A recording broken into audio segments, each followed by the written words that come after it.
Hi అండి, నమస్తే. Welcome back to Sajida channel. నేను మీ సాజిదాన్. ఇవాళ కర్రీ వచ్చి మునక్కాడ కారం పులుసు అండి. ఇది చాలా చాలా టేస్టీగా ఉంటుంది. ఇప్పుడు మరి ప్రిపరేషన్ ఏంటో చూద్దామా.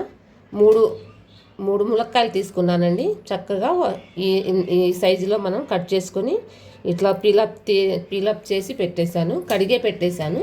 ఇప్పుడు ప్రిపేర్ చేసుకుందాం. ములక్కాయలు తీసుకున్నాను కదా, ఒక సైజు పెద్ద సైజు ఉల్లిపాయ, 2 టమాటాలు, నిమ్మకాయ సైజు అంతా చింతపండు తీసుకున్నానండి. నేను ఆల్రెడీ చింతపండు పెట్టేశాను. ఇప్పుడు మరి ఉల్లిపాయలు అవి మనం ఫ్రై చేసుకుందాం. ములక్కాయలు అవి మనం చక్కగా ఫ్రై చేసుకుందాం.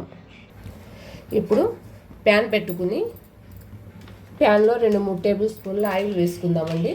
ఆయిల్ వేసుకున్నాక మనం ములక్కాయలు ఫ్రై చేసుకుందాము.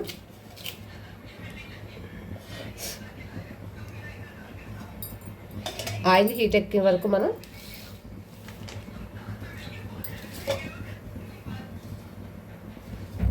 మునక్కాయలు కట్ చేసుకున్నాం కదా, మునక్కాయలు మనం ఫ్రై చేసుకుందాము.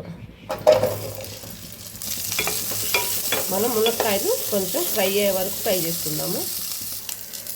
మునక్కాయలు ఫ్రై అయినాయి కదండి, ఇవి తీసి పక్కన పెట్టేసుకుందాము. ఉల్లిపాయలు, టమాటాలు మనం కట్ చేసుకున్నాం కదండి, ఇవి కూడా మనం ఫ్రై చేసుకుందాము.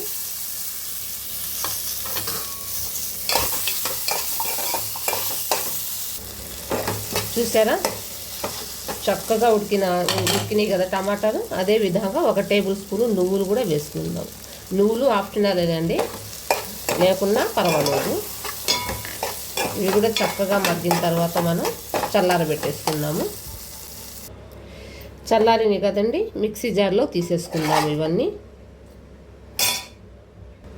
ఇప్పుడు ఇందులోకి 3 లవంగాలు, 3 యాలుక్కాయలు, 1 ఇంచు దాల్చిన చెక్క వేసుకుందాము.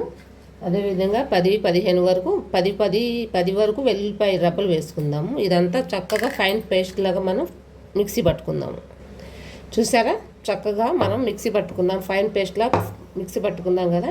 ఇప్పుడు అదే పెన్ పెట్టుకొని అందులో ఆయిల్ వేసుకుందాము. ఇప్పుడు అదే ప్యాన్లో నూనె వేసుకుని, నూనె హీట్ ఎక్కింది కదండి, ఇందాక మనం పేస్ట్ చేసుకున్న పేస్ట్ని కూడా ఇందులో వేసేసుకుందాము.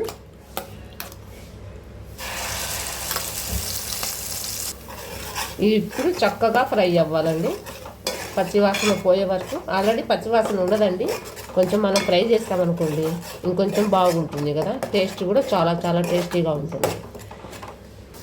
ఇప్పుడు ఇందులో మీకు టేస్ట్కి తగ్గట్టు సాల్ట్ వేసుకోండి. నేను 2 స్పూన్స్ వేసానండి, సరిపోకపోతే ఇంకా మళ్ళీ వేసుకోండి. ఇప్పుడు అదే విధంగా 1/2 టేబుల్ స్పూన్ పసుపు, 1/2 టేబుల్ స్పూన్ పసుపు కూడా వేసుకొని మనం చక్కగా ఫ్రై చేసుకుందాం. ఇప్పుడు ఇందులో మీకు స్పైసీకి తగ్గట్టు కారం వేసుకోండి. నేను 3 టేబుల్ స్పూన్స్ వేసాను, మీరు చూసుకొని వేసుకోండి. స్పైసెస్ ఎక్కువ తినే వాళ్ళైతే వేసుకోండి, లేకపోతే తక్కువ తినే వాళ్ళైతే 2 స్పూన్స్ వేసుకోండి. కానీ చాలా కమ్మగా ఉంటుందండి కర్రీ మాత్రం. ఇప్పుడు ఇందాక మనం ఫ్రై చేసుకున్నాం చూసారా ములక్కాడలు, అవి కూడా వేసేసుకుందాం. ఇందులో వేసుకొని చక్కగా కలుపుకుందాం. ఆయిల్ రిలీజ్ అయింది చూసారా, మనం ఏమి చేయకోకుండా ఆయిల్ రిలీజ్ అయింది. ఇప్పుడు చింతపండు ఇందాక మనం ఆల్రెడీ ఫస్టే నానబెట్టేసుకున్నాం కదండి, నానబెట్టేసి నేను చింతపండు గుజ్జు చక్కగా చింతపండు గుజ్జు పులుసు చేసి పెట్టాను. ఇది వేసేసుకుంటాను, ఇందులోనే వేసేసుకుంటాను. ఇప్పుడు చూసారా, చింతపండు పులుసు పోసుకున్నాను సార్. ఇప్పుడు మనం మీకు గ్రేవీ తగ్గట్టు చూసుకోండి. మీకు చిక్కగా కావాలనుకుంటే చిక్కగా చేసుకోండి, లేదు ఇంకొంచెం పలసగా కావాలనుకున్నారనుకోండి ఇంకొంచెం వాటర్ పోసుకోండి. నేను ఇంకొంచెం వాటర్ పోస్తున్నానండి, ఎందుకంటే మనకి ములక్కాయలు కూడా ఉడకాలి కదా. చక్కగా గ్లాస్ వాటర్ పోసాను. మీకు ఒక విషయం చెప్తున్నానండి, ఇప్పుడు వరకు నా ఛానల్ ఎవరైనా సబ్స్క్రైబ్ చేసుకోకపోతే ప్లీజ్ అండి సబ్స్క్రైబ్ చేసుకోండి, లైక్ చేయండి, మీ ఫ్యామిలీ మెంబర్స్కి షేర్ చేయండి. ఈ రెసిపీ గిన మీకు నచ్చినట్టయితే ట్రై చేసి ఒక చిన్న లైక్ ఒకటి ఇవ్వండి. ఇప్పుడు మనం దీన్ని ఒక మీడియం మంట మీద పెట్టేసుకుందాము. చక్కగా ఇప్పుడు పలసగా ఉంది కదా, కొంచెం చిక్కబడింది అనుకోండి కూర కూడా బాగుంటుంది. టేస్ట్గా ఉంటుంది.